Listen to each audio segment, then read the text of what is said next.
Quick question. Did you know you can transform one long video into a stack of ready-to-post Instagram Reels, complete with voiceover and captions, without juggling a dozen different apps? Today, I'm going to walk you through a remarkably smooth workflow that takes you from raw footage straight to a polished reel, ready for scheduling, all while saving precious time and hard drive space. So first things first, open your chosen editing tool and create a new project specifically with vertical video dimensions. Anything portrait works perfectly for Reels. If you captured all your footage on your phone, don't waste time dragging files between devices. Just upload that long source video directly from your phone or cloud storage right into the platform. The upload process is surprisingly fast, and the entire system is built to handle those large video files without slowing your computer to a crawl. What happens next is the real game changer. The platform's auto editing engine intelligently analyzes the entire long video to automatically pinpoint the most engaging clips. It specifically seeks out those key moments that have the highest potential to perform well as sharp, short-form content. You will immediately see a collection of these suggested clips neatly arranged for you in a simple timeline view. Honestly, this instant highlight detection is why I love using this tool for repurposing. Instead of spending hours manually scrubbing for highlights, you get an instant first draft. Now, previewing these suggested segments is incredibly easy. Just scrub back and forth along the timeline to see exactly where the AI flagged those best bits. If you feel the pace is a little slow, you have the power to trim or split clips right there inside the editor. Simply dragging the edges shortens a clip, and hitting the dedicated split tool slices a segment precisely at your current playhead position. I generally like to zoom the timeline out a bit so I can see the entire narrative arc at a glance, that initial hook, the main value point, and the final call to action. This high-level view helps me quickly decide which pieces absolutely need to be kept, which ones need speeding up, and which ones should be cut entirely. Here is a pro tip. If you have a segment that is useful but runs a little too long, like a step-by-step explanation, split that chunk and speed up just that part. The tool makes these speed adjustments per clip feel very visual and simple, avoiding the need to render and re-edit elsewhere. You can easily compress a 7-second demo down to a punchy 2 or 3 seconds so that your reel never feels like it's dragging for the viewer. Once the selected clips feel cohesive and the pacing is set, it is time to start thinking seriously about adding your on-screen text elements. Adding short, punchy keywords on screen is crucial because it immediately helps folks who are watching your content without any sound turned on. Just pull up the text tool, type in your key phrase, think action verbs or main concepts, and then select your preferred brand color or font style. Carefully place the text so it doesn't clash with any important faces or core interface elements that might be in the background of your footage. To maintain visual rhythm, duplicate those elements quickly for successive moments because consistency and style really locks in the professional feel.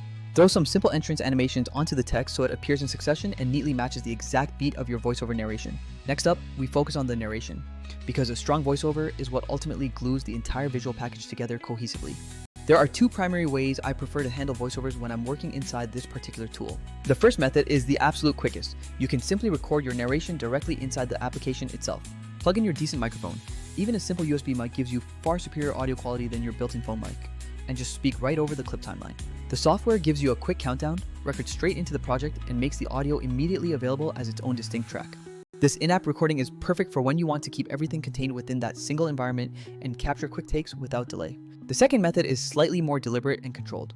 You record your narration externally, maybe in a dedicated podcast app or your phone's voice memo. This allows you to re-record and edit your delivery until it's perfect before you ever touch the visual timeline. Then you simply upload that final polished audio file back into the platform and drag it neatly underneath your selected clips. This external approach is really nice if you prefer to nail your delivery first and then meticulously finesse the visuals to perfectly match every word. Personally, I often lean towards getting the voiceover locked down tight before I start majorly adjusting the cuts. Try to get a clean read rather than forcing the video to chase your voice.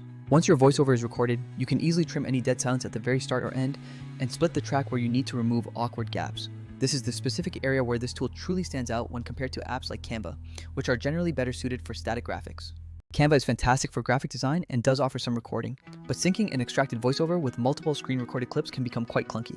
Sometimes Canva struggles to cleanly transcribe that extracted audio unless you re-export the entire video, which adds an unnecessary extra step to your process. With this platform, the auto edit capability and the built-in transcription tie together much more smoothly for a cohesive experience. You can add your voiceover, let the auto captions generate, and then tweak the timing and wording right there without bouncing files between different programs. Speaking of captions, please never skip this crucial step because the majority of people watch Reels on mute while scrolling. The platform's auto transcription feature instantly generates caption blocks that match your voiceover timing and places them onto the timeline automatically. You get to select from various styles, like outline, bold, or minimal, and you can move them so they never obscure important facial expressions or visuals. Always take a moment to double check the final transcript because while auto transcription is good, it's never absolutely perfect. Correct any weirdly spelled industry jargon or any incorrect proper nouns that the AI might have misinterpreted during its initial pass. Those tiny tweaks, things like capitalization, proper punctuation, and splitting overly long sentences, make the captions feel intentional and much easier to digest.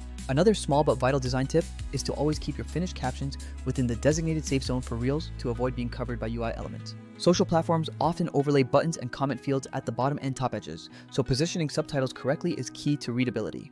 I personally like to keep a simple checker graphic in my assets just to preview exactly how my captions will appear once they are actually uploaded. After you finalize the cuts, polished the audio, and perfected the captions, here is where the built-in scheduler becomes an absolute productivity hack. Forget downloading the files, transferring them to your phone, and then manually posting each one individually. Use the auto schedule feature instead. You just set the desired posting frequency and select the social platforms you want, and the tool queues the clips according to your predetermined calendar. The content calendar dashboard gives you a fantastic bird's eye view to visualize what is publishing, when, allowing you to shuffle posts or make last-minute adjustments easily. For any creator managing multiple channels simultaneously, this centralized scheduling feature is a genuine lifesaver. Let me call out a few real-world comparisons so you understand where this specialized workflow truly differentiates itself. Traditional non-linear editors like Premiere or Final Cut give you absolute pixel-level control, but they demand a huge time investment and significant technical skill.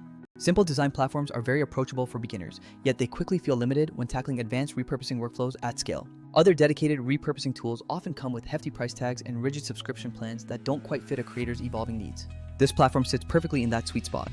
It automates the tedious highlight selection, so you skip hours of manual work, and it keeps scheduling centralized. Crucially, it still hands you enough manual override control to ensure the final content still feels uniquely authentic to your own brand voice. One important caveat, however, always watch the AI suggested clips yourself before trusting them completely. The automatic selections are usually fantastic, but sometimes the most emotionally resonant moment requires critical human judgment to truly shine. Treat those initial auto clips as an excellent, powerful first draft, and then refine the pacing and overlays to tell your precise story. When you are finally happy with your Reels cuts, audio, and captions, you can either download the final MP4 or send it straight to your phone using the built-in transfer option. If you rely on the built-in scheduling, you simply confirm the final time slot and hit that one last schedule button. I always save a clean local copy as a personal backup, but most days I trust the scheduler entirely to avoid that last-minute posting scramble. So, to quickly recap the entire flow, upload your long source video, let it auto-detect the best scenes, trim and speed up as needed, add text, record or upload VO, tidy captions, and schedule it all without any drama. This unified process moves significantly faster than constantly bouncing your files between separate editing, transcription, and scheduling software. If you are curious to see the power firsthand, take one of your longest videos, run the auto edit function, and see how many usable short clips you generate in one single pass. You will probably be quite surprised by how many compelling, high-value moments were simply hidden away inside that long-form footage. If you want a specific step-by-step walkthrough on one of my own videos, let me know, and I can show you my exact process for clip selection and caption styling. Thanks so much for watching, and if you are serious about consistently turning long content into short posts without wasting entire days, this tool is definitely worth trying out.